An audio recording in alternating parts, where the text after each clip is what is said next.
बिस्मिल्लाहिर्रहमानिर्रहीम, अस्सलाम वालेकुम नाज़रीन, आप देख रहे हैं प्रोग्राम द लास्ट आवर। मैं हूं यासिर रशीद और स्टूडियो में मेरे साथ मौजूद हैं सीनियर तज्ज़ियाकार राना मोहम्मद असीम साहब।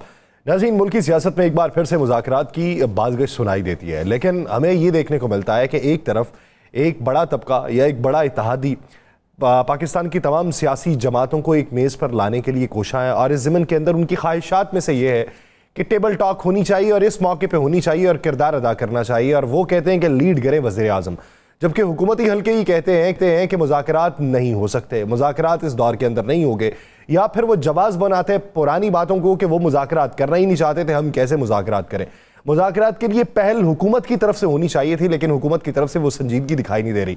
हुकूमत अपने इत्तेहादियों को मनाने के लिए कोशिशें कर रही है, लेकिन इत्तेहादियों के माबैन जो पावर शेयरिंग वाला मामला था वो भी एग्जीक्यूट ना हो सका, और उसके बाद जो दीगर अदवार उसके चलने थे उस पर भी कोई बड़ी मीटिंग ना हो सकी।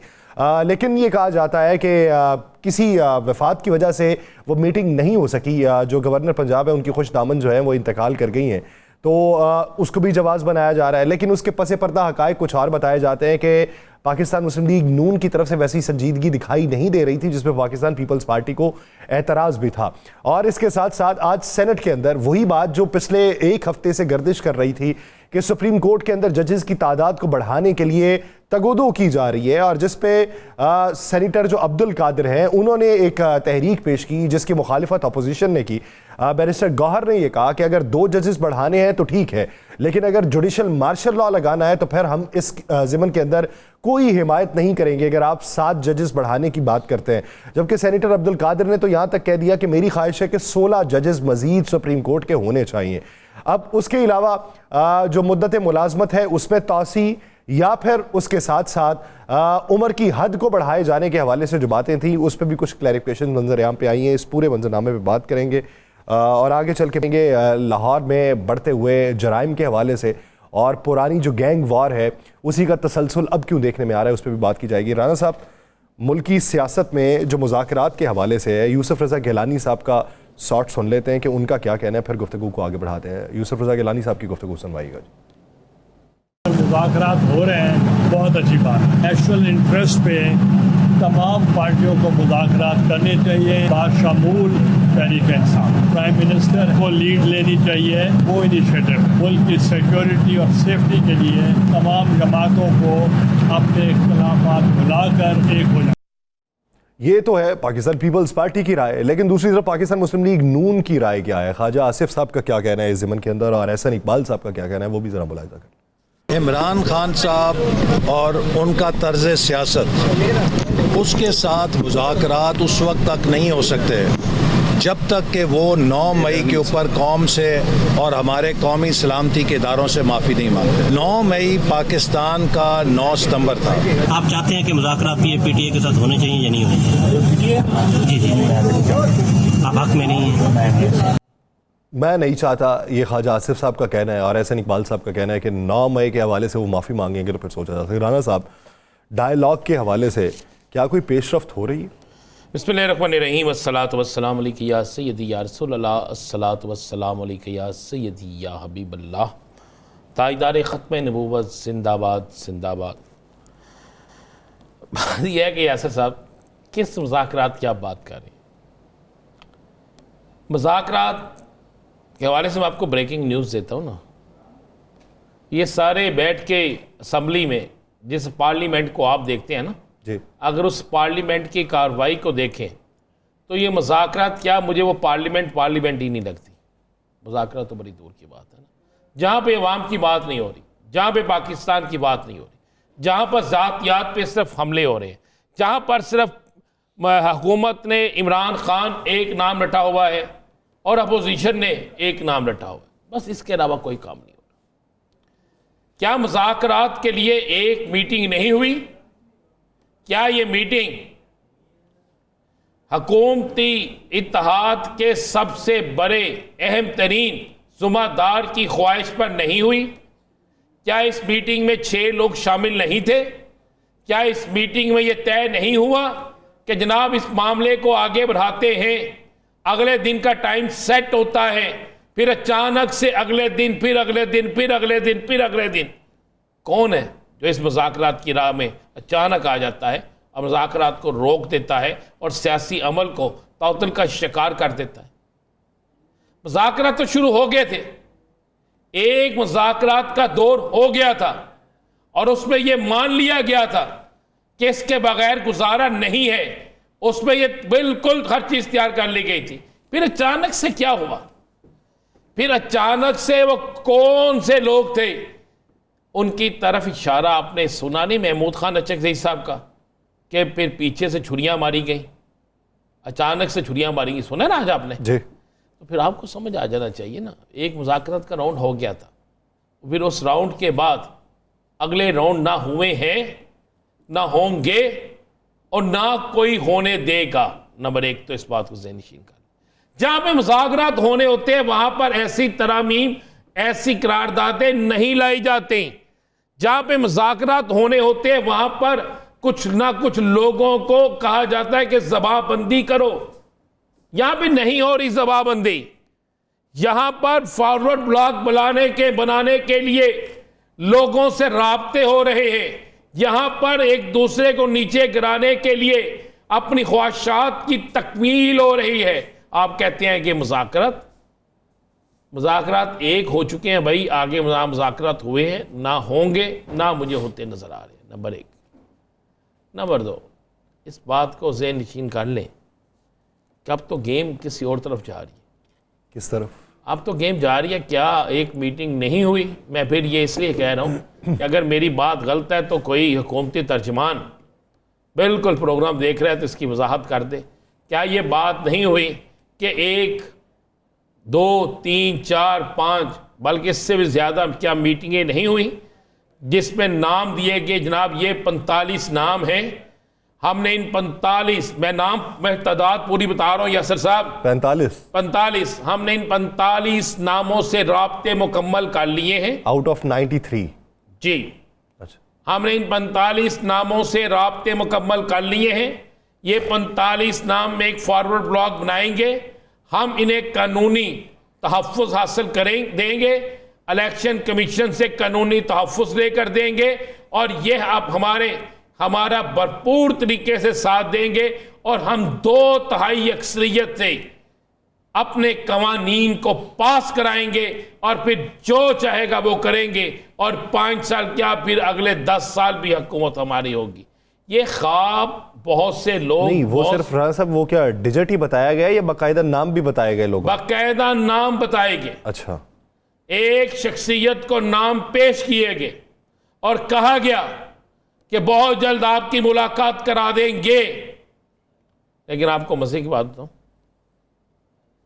उनमें से 45 तो दूर की बात है, 45 तो बहुत दूर की बात है, 5 भी उनसे राजी नहीं हुए। 40 निकाल दें, 5 भी उनसे राजी नहीं हुए। उसके आगे क्या हुआ? जब ये डिजिट बताया जाता है उसके बाद एक दिन कहा जाता है जनाब इस तरह करें कि जब असेंबली सेशन होगा, ये बात मैं आपको कुछ दिन पहले की बता रहा हूं, सही, जब असेंबली सेशन होगा तो आपने 5-5 के ग्रुप में लोगों को लेके फलां रूम में आना है, हम चाय पियेंगे, बातें करेंगे, असेंबली सेक्रेटरीट में। हाँ जी, अच्छा, बातें करेंगे, महसूस भी नहीं होगा। अच्छा, और वो हमें बस शक्लें दिखाएं, वो हमें यकीन दहानी कराएं और हम उसके बाद फिर अचानक से काम करेंगे।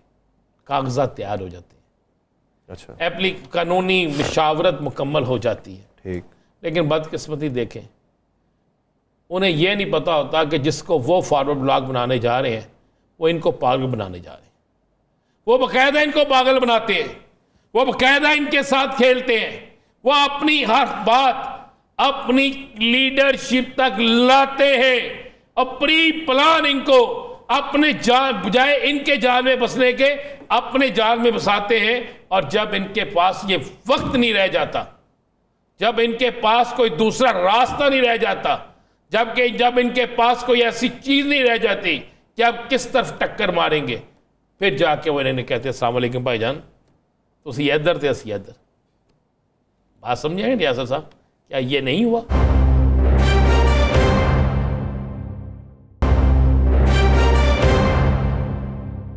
ये मैं खबर ब्रेक कर रहा हूं, अगर मेरी खबर गलत है तो मुझे चैलेंज मैं करता हूं, मुझे चैलेंज करें।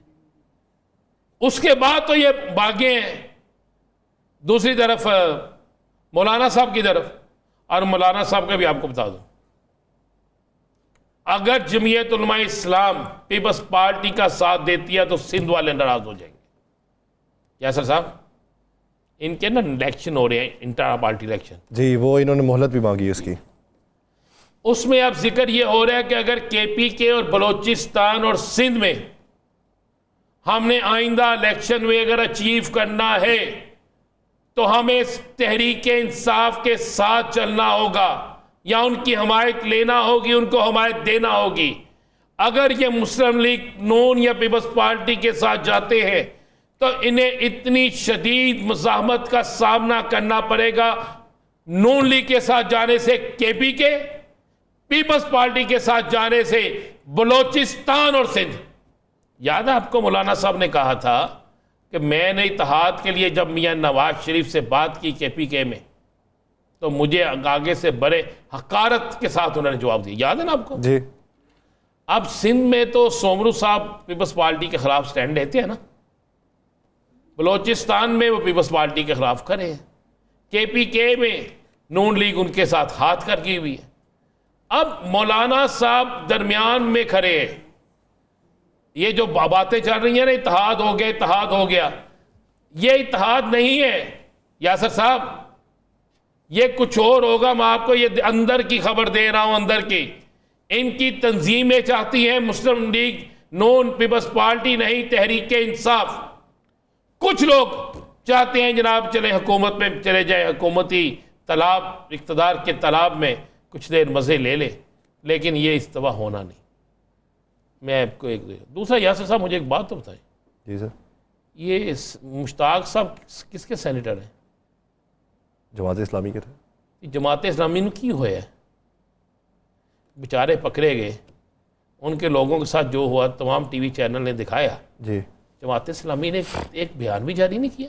जमात इस्लामी के अंदरूनी मामलात में बाकायदा तौर पर लोगों को ये भी कहा गया हुआ है, जहाँ तक मेरे ज़राए बताते हैं, कि उनकी तरफ से अगर कोई इनविटेशन आए तो आपने उसको ज्वाइन नहीं करना, यहाँ तक बात है।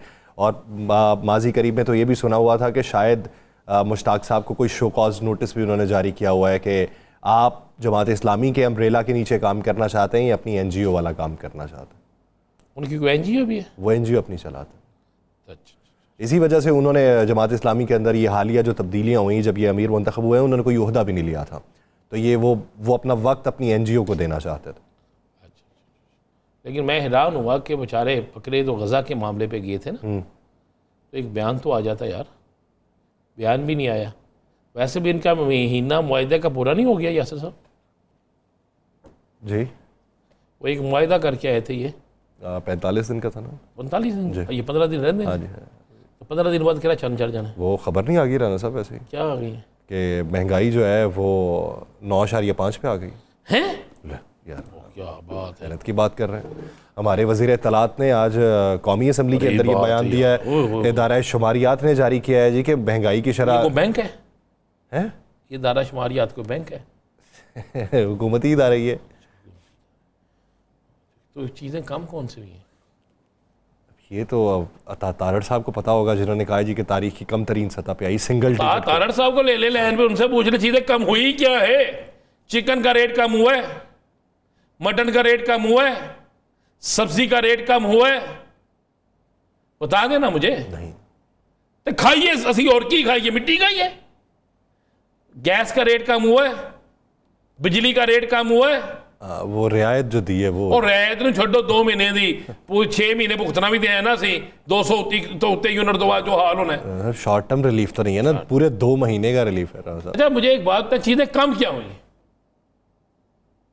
कोई एक बंदे कम हुए, हाँ ये वो क्या बंदे कम हुए हैं, अमवात में इजाफा हुआ है, चोरी डकैती में इजाफा हुआ है, क्राइम की रेशो में इजाफा हुआ है, अवाम की बेरोजगारी में इजाफा हुआ है, तलीमी इदारों से बच्चों के निकल जाने में इजाफा हुआ है, अस्पतालों में मरीजों की आमदो रफ्त में इजाफा हुआ है, बिजली की कीमतें बढ़ गई हैं, गैस की कीमत 6 रुपये बढ़ गई है, इसके अलावा मेडिसिन की कीमतें आसमान को पहुंच गई, इसमें इजाफा हुआ। कमी किसी चीज में नहीं हुई। हाँ तो वो जिन चीज़ों में कमी वाकई हुई है वो आप तक शायद उसकी दस्तरस ही क्या है वो, क्या है मुझे बता देना। नहीं। वही ना, आप और मैं मालूम नहीं है हमें कि नहीं वो क्या हो, वो है चीज़ क्या। रोटी मेरे ख्याल से हो गई होगी 4 रुपए की, सब्जी 10 रुपए की मिल रही होगी, बस आपकी उस मार्केट तक रसाई नहीं होनी। अच्छा अच्छा अच्छा, नहीं है। 800 का सूट मिलता होगा लेकिन आप उस मार्केट पे नहीं जा सकते। देखें बिल्कुल आप दुरुस्त कह रहे हैं। क्या करूं मैं, उस मुल्क का वीज़ा लगवा दें मुझे जहाँ पे मिलते हैं, लगवा देना। यहाँ तारड़ साहब से रिक्वेस्ट कर देते हैं यार मुझे इस मुल्क के अंदर हर चीज़ महंगी है, एक चीज़ आके ये कह देता दायरा शुमार याद नहीं किया और तुसी की क्या। इनसे पूछे ना इन्होंने क्या कहा। इन्होंने सिर्फ कहना इमरान खान को बस फांसी दे दो, इमरान खान को फला कर दो, इमरान खान को फला कर दो। आज देखो यार रहती रोती ये जमहूरियत है, जल से जुलूसों पे भी बंदी लगा दो जी, शहरी इज्तिमात नहीं कर सकते जी, शहर से बाहर एक सुनसान जगह दे देते हैं। आप भी उत्थे करने सन ना, कौन सी जगह देंगे, चले दे ये शहर से बाहर भी जगह दे के दे दे। जब पीटीआई का जलसा आता है ना इन्होंने ढिड च वट फिरना शुरू हो जाते हैं। जब जलसा आता है, अब एक देखे ना जो आजमगीर तारड़ साहब का सुना है कि नहीं सुना। जी जी जी तुसी जो मरी हुए हो ना, तुसी गुमसुम जे हो। सुना मैं कहा नहीं हो रहा, सुने इस्लामाबाद ये दूर चला के आए हो ना। आज तो वहाँ पे रास्ते बंद किए हुए थे उन्होंने सारे। नहीं वो इंशाल्लाह बंद ही रहने ने। अच्छा अवाम से बंद ने सारे रास्ते इस्लामाबाद में। अच्छा मुझे एक बात है, जलसा 8 को ये किस लिए बंद किए थे आज पर है वो तो असेंबली की कार्रवाई के लिए उन्होंने बंद किया हुआ था। क्यों, क्या हो, क्यों वजह। सिक्योरिटी प्रोटोकॉल सर, किसका। उनका असेंबली वालों का। असेंबली वाले जब वोट लेने जाते हैं प्रोटोकॉल होता है, उस वक्त तो भाई दीन मोहम्मद के दीना के घर भी चले जाते हैं ना। उस वक्त तो चने वालों के बाजार में बैठ के रोटी भी वहां पे खाते हैं जहां पे जिंदगी में कभी गुजरे ना हो। इनका क्यों प्रोटोकॉल दे भाई इनको। सर वोटों से पहले और वोटों के बाद ये घुटनों से लेके गले तक आने का मकाम होता है सर। सदके जावाना, ये एक सफर है और ये सफर हम इनको प्रोटोकॉल देते हैं या नोटों को प्रोटोकॉल देते हैं, फर्क इतना है ना। फर्क ये है ना, नोटों को और इनको दोनों को प्रोटोकॉल होता है। राना साहब तरमीम के हवाले से क्या होगा। सर का इजलास में आइन की अमेंडमेंट यानी आइनी तरमीम पेश ही नहीं हो सकती। राना साहब वो दुरुस्त कहते हैं, खुद भी कानूनदान है, खुद भी कानूनदान है। कानूनदान है तो आज जिन्हें पेश हुई हैं वो की सन, तो आज पेश हुआ वो क्या करारदाद थी जी, उसका असर है कोई।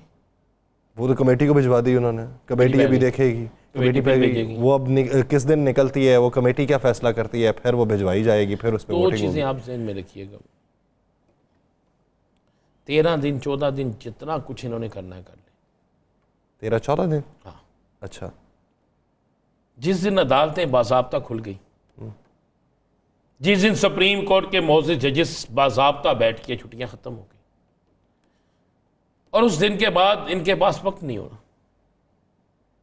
फैसला चीज़ें जो अपीलें गई हुई हैं वो सारी, इतना कुछ होना है कि इस पार्लियामेंट को लग पता जाएगा कि इनके साथ हुआ क्या, किस तरीके से। देखिए ना, राना सनाउल्लाह कहता है कि नहीं हो सकती। अदलिया पर यह दूसरा हमला था।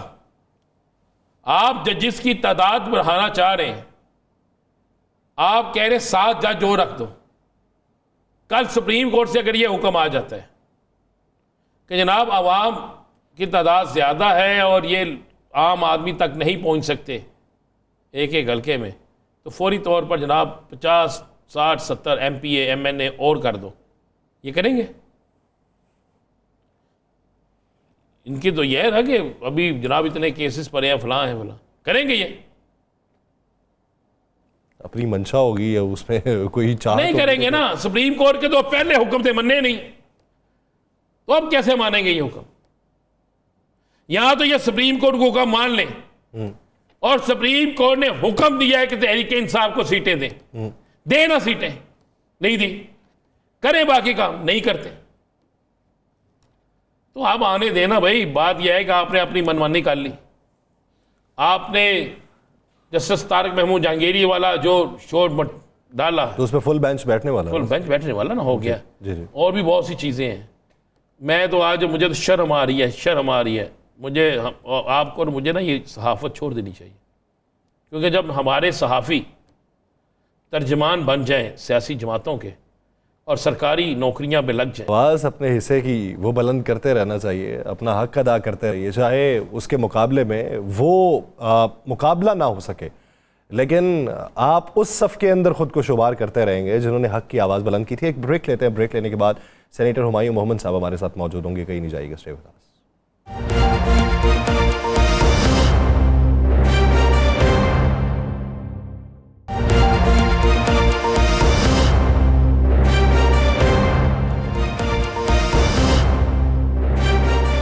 ब्रेक के बाद खुशामदीद नाज़रीन, मौजूदा सूरत हाल सेनेट के अंदर जो तहरीक पेश की गई सेनेटर अब्दुल कादिर साहब की जानिब से और सुप्रीम कोर्ट के जजेस की तादाद को बढ़ाने के हवाले से बात हुई है, उसके पसे पर्दा हकायक क्या है और ये आइनी तरामीम अगर करना चाहते हैं तो क्या हो सकती है या नहीं हो सकती। बकौल राना सनाउल्लाह साहब, वो मुश्तरका इजलास में भी आइनी तरमीम पेश नहीं हो सकती। सेनेटर हुमायूं मोहम्मद साहब हमें ज्वाइन कर चुके हैं, पाकिस्तान तहरीक इंसाफ के रहनुमा हैं। हुमायूं मोहम्मद साहब, बहुत शुक्रिया आपके वक्त का। हुमायूं मोहम्मद साहब, एक तरफ बैरिस्टर गौहर ने यह कहा कि अगर 2 जजेस बढ़ाने की बात होती तो हम जो है उसकी हिमायत कर देते हैं, लेकिन अगर आप 7 जजेस बढ़ाना चाहते हैं तो फिर हम हिमायत नहीं करेंगे। ये क्लैरिफिकेशन कहाँ से आएगी, आप इसकी तस्दीक या तायीद कर सकते हैं? सुनने में तो ये है कि उनकी जो दरख्वास्त है या उनकी तरफ से जो तहरीक पेश की गई है उसमें चीफ जस्टिस के अलावा 20 जजेस की बात हुई है, यानी मजमूई तौर पे फिर ये 21 जजेस बनते हैं। और अगर अब देखा जाए तो 17 जजेस तो मुस्तकिल हैं, 2 एडहॉक हैं, 19 तो पहले से मौजूद है। बिस्मिल्लाहिर्रहमानिर्रहीम, इय्याका नअबुदु व इय्याका नस्तईन। देखिए, सबसे बड़ी बात आपने बिल्कुल सही कहा। जो कादिर साहब है, मेरे ख्याल में उनको जैसे मुझे लग रहा था, अब मैं गलत भी हो सकता हूँ, जैसे मुझे लग रहा था, और मेरे साथ कामरान मुर्तज़ा साहब भी बैठे हुए थे और हम दोनों यही डिस्कस कर रहे थे कि 17 जजेस तो और हैं, और ये कह रहे हैं क्योंकि जब वो बिल प्रेजेंट कर रहे थे अपना, तो वो कह रहे थे कि हमने 7 जजेस या 6 जजेस और बढ़ा रहे हैं, ठीक है। अच्छा। तो उस बेसिस पे उनको शायद पता ही नहीं था कि 17 जजेस ऑलरेडी हैं। मेरा नहीं ख्याल कि वहाँ पे, और चूंकि उन्होंने जो चीज़ वहाँ कही हुई थी उस लिहाज से कुछ बाज़ चीज़ों में एक और भी केस था जो विड्रॉल हुआ था, तो थोड़ी सी मिसअंडरस्टैंडिंग हो रही थी, बाद लोग कुछ पढ़े थे, बाद कुछ पढ़े थे। लेकिन जो मेरी नज़र में, अगर मैं जो रिकॉल करूँ, और आपने कहा है कि अगर 2 जजेस होते तो दैट मीन्स के वो कह रहे हैं कि चूँकि कादिर साहब ने कहा था कि हमें 6 जजेस का हम इजाफी वो कर रहे हैं, तो नहीं सर, मैं अगर क्लियर कर दूं, 17 जजेस मुस्तकिल हैं, मैं अगर मुखालता राई से काम नहीं ले रहा, 2 जजेस एडहॉकिज्म की बुनियाद के ऊपर इन्होंने साथ में ऐड किए, तो मजमूई तौर पे ये हो गए 19 में अगर आप 2 ऐड करें, अगर उनको काउंट आप नहीं करते तो फिर 17 है, उनको काउंट कर लें तो 19 है, 19 में 2 ऐड करें तो 21 हो जाते हैं, और उनके मुताबिक चीफ जस्टिस के अलावा 20 जजेस होने चाहिए। हाँ जी, हाँ, यही उनका वो है कि टोटल 21 जजेस का उन्होंने कहा है, but that's 21 includes Chief Justice of Pakistan and 20 excludes the Justice। और जहाँ तक मुझे इल्म है, ये जो एडहॉक जजेस होते हैं, they are not counted, these are the permanent judges जिनकी हम बात कर रहे हैं, तो उनकी तादाद 21, इसका मतलब है वो तकरीबन 4 जजेस की वो तादाद बढ़ा रहे हैं इन टोटल, ठीक है। अच्छा, उस लिहाज से जो मेरे ख्याल में, जो अब ये अली जफर साहब खुद क्लियर करेंगे तो बेहतर होगा, लेकिन मैं वैसे ही एक ट्राई टू अटेम्प्ट करता हूँ। जो आपने कहा, जो मैंने सुना था उधर, वो ये था कि अगर आप 2 की बात कर रहे होते तो शायद हम मान जाते, लेकिन चूंकि आप 6 की बात कर रहे हैं, ज्यादा के कर रहे हैं, ये इसलिए हम नहीं कि इसके पीछे के साथ जो है, इसके पीछे हम इसलिए नहीं मानते कि इसके पीछे जो आपकी रीजनिंग है वो गलत है, आप किसी और वजह से कर रहे हैं। फॉर एग्जांपल मैं आपको मिसाल देता हूँ, वजह इस लिहाज से कि जब हम कहते हैं केसेस ज्यादा है, तो अब हम ये याद रखें कि 2 किस्म के, एक केस है जो टोटल हमारे पास मेरे ख्याल में 3.3 मिलियन, मतलब 33 लाख के केसेस है टोटल। अच्छा, उसमें से 82% जो है वो तकरीबन 19 से 20 लाख जो है वो तकरीबन उसमें चले जाते हैं, ये लोअर जुडिशरी में चले जाते हैं, और बाकी जो आ जाते हैं तकरीबन 4 से 4.5 लाख के दरमियान में, ये हायर जुडिशरी और बाकी इन चीज़ों में आ जाती हैं। अब अगर हम देखें उस लिहाज से देखा जाए तो पता ये चलता है कि असल जो बॉटल नेक है वो तो लोअर जुडिशरी में और हाई कोर्ट में, वहाँ पे सबसे ज़्यादा केसेस है। सुप्रीम कोर्ट ने पहले इनके 54,000 थे, उन्होंने तकरीबन 2,500 एक साल में कम किए, तो उन्होंने 52,000 समथिंग कर लिया। उसके बाद ये तकरीबन 3,000 पर जज के लिहाज से आता है, ये भी ज़्यादा है, इसमें कोई शक नहीं है कि जुडिशरी में नंबर ज़्यादा होने चाहिए। लेकिन ये जो टाइमिंग हो जाती है ना, देखिए आप अगर टाइमिंग या आप किसी इशू के लिहाज से स्पेसिफिक काम करना शुरू कर दें जिसमें टाइमिंग इंपॉर्टेंट हो जाती है, तो आप अच्छा खासे काम को भी खराब करना शुरू कर देते हैं। ये टाइमिंग के लिहाज से हर एक आदमी ये समझ रहा है कि इनकी नीयत खराब है, हर एक आदमी अच्छे खासे काम को भी इन्होंने खराब करना शुरू कर दिया। इन जनरल अगर आप देखा जाए तो यस, पाकिस्तान के अंदर जुडिशरी की तादाद ज्यादा होनी चाहिए, लेकिन देखिए इस वक्त हाई कोर्ट्स में जो नंबर ऑफ जजेस है वो तो जितने होने चाहिए वो भी कंप्लीट नहीं है। मतलब लेट्स से 10 जजों की जगह है तो 10 जज पूरे नहीं है। आप पहले उनको पूरा करें, आप वो सारी चीजें पूरी करें and then you go for adding more. ये एक कॉमन सेंस बनती है, ये एक एविडेंस बेस्ड डिसीजन है, आप उन बेसिस पे कर ले। लेकिन जब आप विले नीली कर देते हैं कि जी हम लोगों ने 7 बढ़ाने और सुप्रीम कोर्ट में बढ़ाने और हमने लोअर जुडिशरी को टोटली इग्नोर करना है और हाई कोर्ट को टोटली इग्नोर करना है, जहां पे हमें सबसे ज्यादा जो लंबे केसेस होते हैं जिनमें उनके ऊपर क्या कह सकते हैं जिरा भी हो रही होती है, सब कुछ हो रही है। सुप्रीम कोर्ट तो खाली अपीलेट कोर्ट है, उसमें तो जो आया हुआ है उसी को चढ़ के देख के वो कर लेते हैं। और जो वो डिले की बात करें, सर ये डिले का ताल्लुक जो है ना, ये ठीक है किसी हद तक केसेस की वजह से भी है, लेकिन किसी हद तक ये हमारे जुडिशियल सिस्टम की वजह से भी है। आपने लेकर आना है, आप कानून लेकर आए कि कोई केस लोअर कोर्ट्स में 6 महीने से ज्यादा नहीं चलेगा, हाई कोर्ट में 3 महीने से ज्यादा चले, लोअर कोर्ट में 1 साल कर लो, हाई कोर्ट में 6 महीने कर लो और सुप्रीम कोर्ट में 3 महीने कर लो। 1.5 साल 2 साल के अंदर अंदर केस खत्म, उसका फैसला हो जाना चाहिए। ये जो हमारे जो असल जो चीज है ना, जो हम लोग कह देते हैं कि जी कभी आपने देखा होगा कभी अब पूरी एक टीम होती है, ये लॉयर्स की टीम होती है, उसमें जब जूनियर मोस्ट भी ना आया हो तो वो कहते हैं जी हमारा एक लॉयर नहीं आया, हम दोबारा वो करेंगे। ये जो डिलेज होती हैं ये नहीं होनी चाहिए। हर दफा आप जाते हो कभी कभी ये 2 डिलेज से ज्यादा, मतलब मैंने एडजॉर्न करना है, मेरे लिहाज से 2 से ज्यादा मैं नहीं कर सकता, कोई और करेगा 2 से ज्यादा नहीं कर सकता। तो एक मुद्दई और दूसरा जो है एक्यूज्ड एंड दूसरा जो है, ये दोनों 2 से ज्यादा एडजॉर्न नहीं कर सकते। तो टोटल 4 एडजॉर्नमेंट्स होने चाहिए और हर एक एडजॉर्नमेंट जो होनी चाहिए वो 3 से 4 हफ्ते से ज्यादा नहीं होनी चाहिए। दैट्स ऑल, खत्म करें। आप इस तरीके से कर सकते हैं। ये जो 6-6 साल, मैं आपको बताता हूँ 15-15 साल केसेस चल रहे हैं और उसकी वजह क्या है? एक अच्छा लॉयर होगा, वो कोई ना कोई तरीका करके एडजॉर्नमेंट करता रहेगा और बाद दफा जजेस भी करते रहते हैं। अच्छा डॉक्टर हमारे साहब, ये तो हो गया ना, आपने एक थ्योरी भी दे दी किस तरह के होना चाहिए, किस तरह नहीं होनी।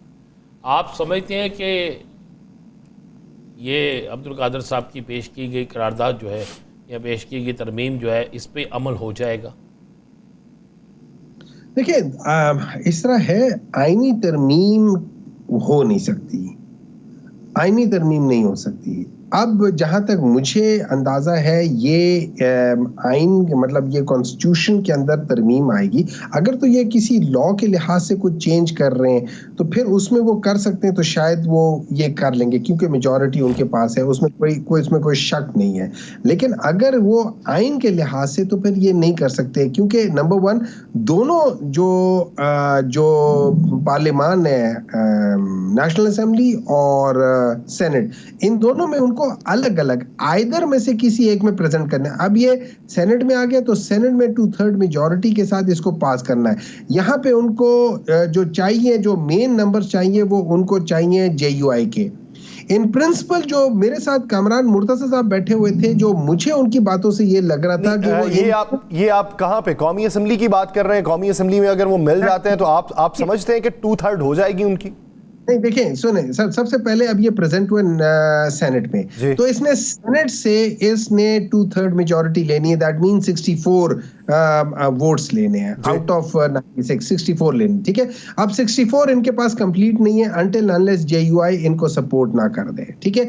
अब जो मुझे अंदाजा हुआ था कामरान मुर्तज़ा साहब की बातों से, हो सकता है उनकी पार्टी पॉलिसी कोई बदल जाए, कुछ हो जाए, लेकिन जो जनरली जिस लिहाज से वो खुद इसके ऊपर बात कर रहे थे और वो कर रहे थे, वो यही कहना चाह रहे थे कि ये चीज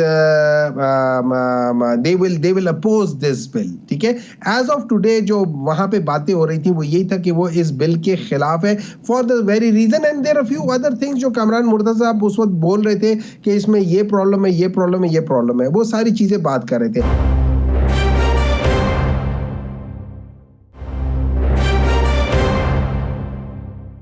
अच्छा, आज आपने उस पर बड़ी बहस की, आपने कहा ये क्या रवायात आप कायम कर रहे हैं।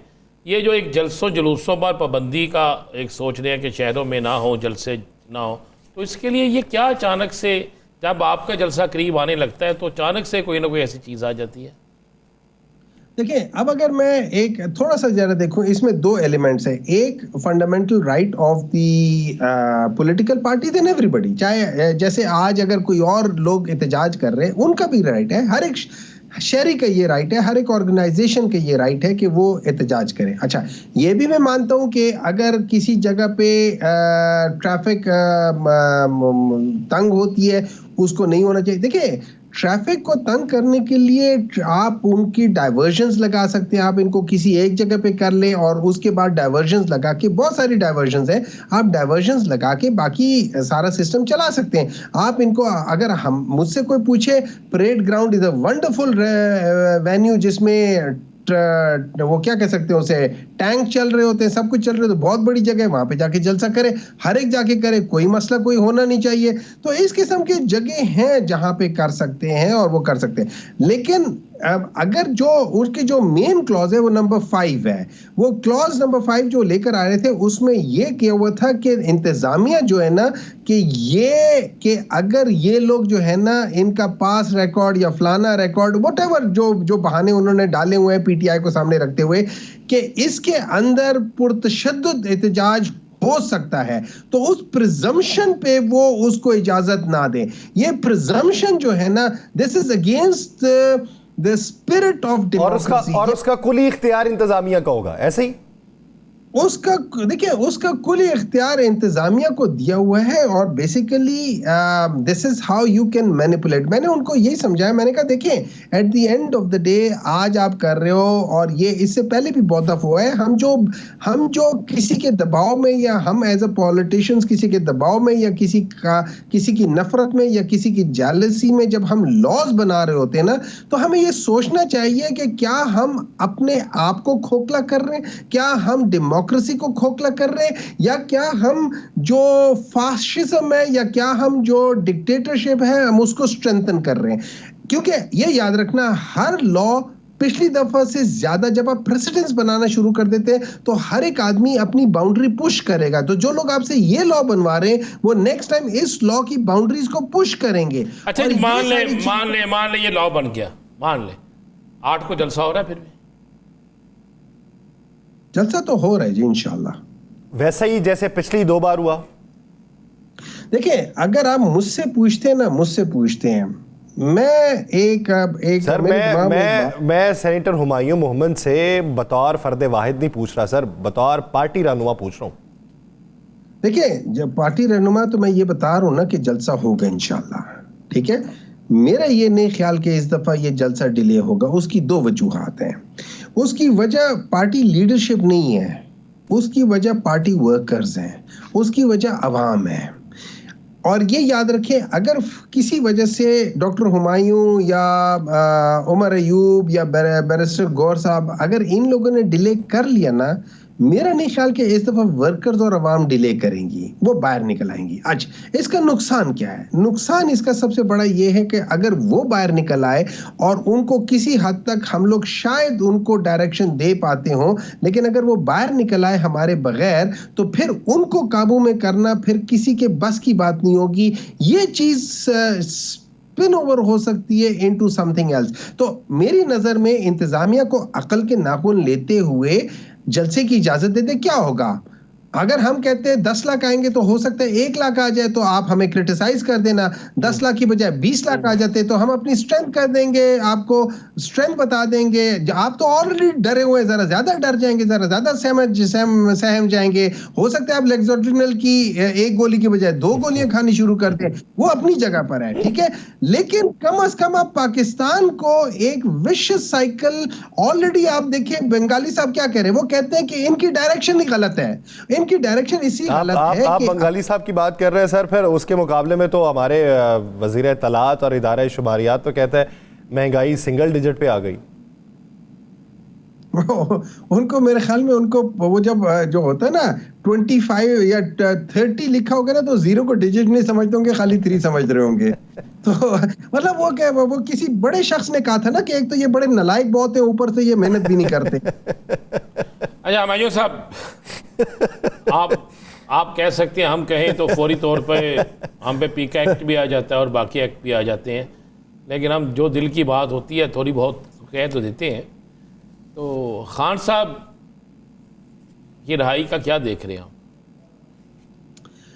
देखिए, उसूलन तो खान साहब को इस वक्त जेल में होना ही नहीं चाहिए था, उसूलन होना ही नहीं चाहिए था।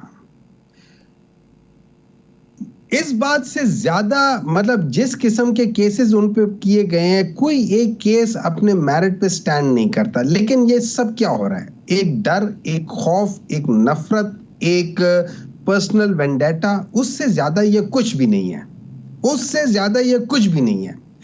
आप एक शख्स को कितनी देर तक करोगे? और लेकिन ये याद रखना, मेरे लिहाज से जो ही ये केसेस चलना शुरू होंगे, और अभी सितंबर में वैसे भी वो छुट्टियां खत्म हो जाएंगी, लॉन्ग जो छुट्टियां होती है, मेरे लिहाज से जुडिशरी में छुट्टियां बहुत कम होनी चाहिए, इतनी ज्यादा नहीं होनी चाहिए। लेकिन एनीवे, जब ये छुट्टियां खत्म होगी, ये इस पे डिसीजन आने शुरू होंगे, तो ये स्टैंड नहीं करेंगे, ये खत्म हो जाएंगे सारे के सारे। इमरान खान के ऊपर ये और केसेस करेंगे, लेकिन वो निकलेगा इंशाल्लाह। और निकलेगा क्यों? निकलेगा इसलिए कि मुझे अपने रब पे पूरा यकीन है कि उसने इमरान खान को आज तक इज्जत दी है, आगे भी इज्जत देगा।